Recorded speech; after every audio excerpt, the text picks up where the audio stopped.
So that was our first ever bridging loan. It is an old office at the minute, so it just kind of makes more sense. Are you ready? Yeah.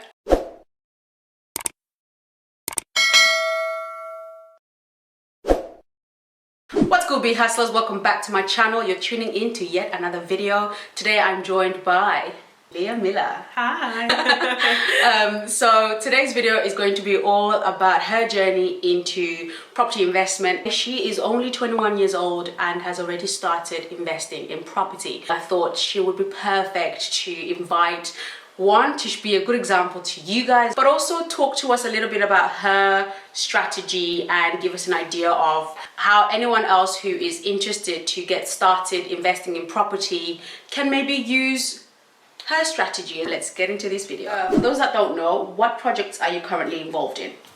So at the minute I'm working on a commercial to residential deal. It is an old office at the minute and we're turning it into an 8-bed HMO.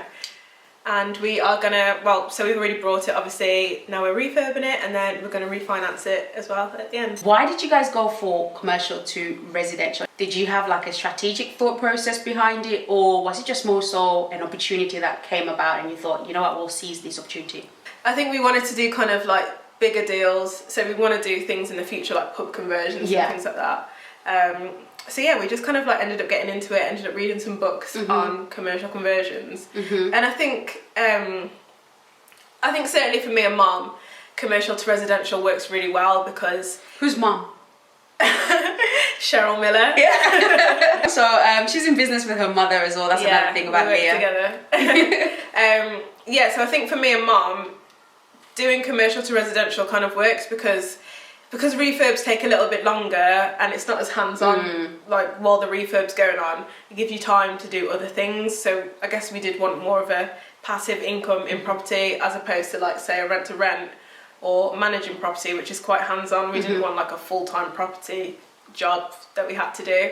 So commercial to residential really gives us a chance to, I guess, live the lives we want. Is there a reason why you wanted HMO as opposed to maybe single let? So with HMOs, you just get more fee money. For a single let property, someone might pay £600 a month, whereas in a HMO, you might get 4 rooms paying £500 a month. So it just makes... And that's each? Yeah, each. Right? Yeah, so it just kind of makes more sense. Did you find it easier to convert a commercial property into an HMO as opposed to maybe a residential into an HMO? Is it a bit of the same thing, really? I think because of the layout, so for the first one we did, it was literally an office in a row of residential houses. So it already just looked like a house. So, I mean, obviously there was a lot of work for the conversion, but it wasn't like... I don't know, it wasn't that hard because it was kind of already a house. And even with the office that we've got at the minute, you can kind of see how it easily would work as a house in a way. So yeah, that's kind of, it's worked out well for us at the minute. Yeah. For those that are thinking to start with HMOs, houses in multiple occupation, what would be your tips and advice? How do they get started? What should they look out for? Yeah, so I'd say in terms of location, like have a look at what's going on in the area. Is there a hospital? Is there a town centre? Is there transport links and things like that? Because then you know that tenants are going to want to live there.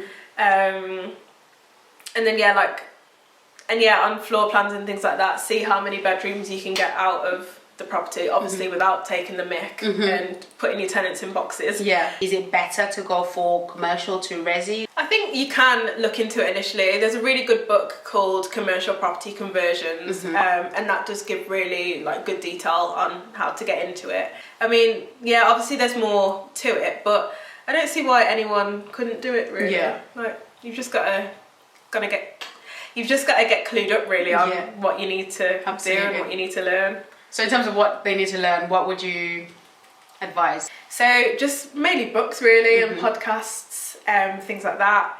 I think there's a lot of books nowadays that give a lot of detail, and podcasts as well are so good. So I think for people who want to get started in property, like that's just where you should start. There's like so much information out there. I've been looking a lot at the minute on a website called Property Hub, which I think is a really good place for beginners to start. If anybody wanted to get started, is there anything that they should prepare beforehand? Is there things that they should be taken into consideration, for example, planning? Yeah, so I think it's good to be like more clued up on planning and things like that, and different terms that people use and things like that. But I guess if you want to get started in it, I wouldn't like feel pressure to like know every single thing. Like you'll obviously pick things up as you go and people help you, but if you stick to like the books and the podcasts, then you'll get there. How did you finance your investment properties? So for the first one, we used a bridging loan. So that was our first ever bridging loan. I think they kind of like scare you a little bit, like, you know, when you're going through like the whole process and they're kind of like, if you don't pay, we'll take the house off you, and it's like, whoa. But yeah, like it was completely fine, and we managed to get off the bridge obviously once we'd refinanced. And then for our second deal, the one that's going on at the minute, we used a private investor. When you say an investor, are you talking about, are you on a joint venture with other people, or was it so much that they're the ones that loaned you the money and you're going to be paying it back? Yeah, so they've loaned us the money for the purchase and the refurb. For those of you maybe that want to understand how to finance your investment, there's so many different ways to do that, and obviously like Leah here, they've used an investor as opposed to getting a loan. Obviously for your first deal, you guys have used bridging.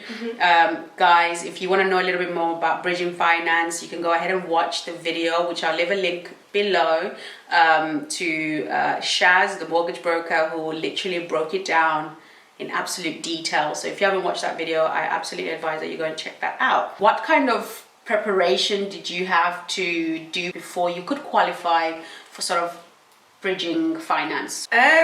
So we had to have a deposit for the house, like a 25% deposit. So my mum and dad refinanced on their our family home.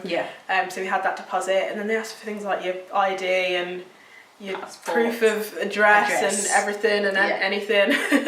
But I'd say it's not something to kind of think about now. Obviously when you speak to a bridger or a mortgage broker or whoever, they'll help you through everything. Were there any challenges that you experienced that you hadn't really factored or anticipated happening that happened and you thought, what the hell? Yeah, definitely. I mean, there was no major issues with the first refurb we did. But there was little things like we hadn't factored in when we needed to get the windows like put in. So we ended up getting some of the walls plastered and then having to get them replastered because we'd put the windows in and things like that. Wow. But I think that just comes with experience, and you've got to make little mistakes here and there. Were there any costs that caught you off guard and you thought, well, I didn't know we had to pay for that? Yeah, so with the first refurb, the electrics, we didn't realise we had to have a full rewire. So that like burnt us. Really? Yeah. And what else? When we put the offer in for our first property, a builder had viewed it before and he put an offer in, and he kind of costed up how much he thought the refurb was going to take.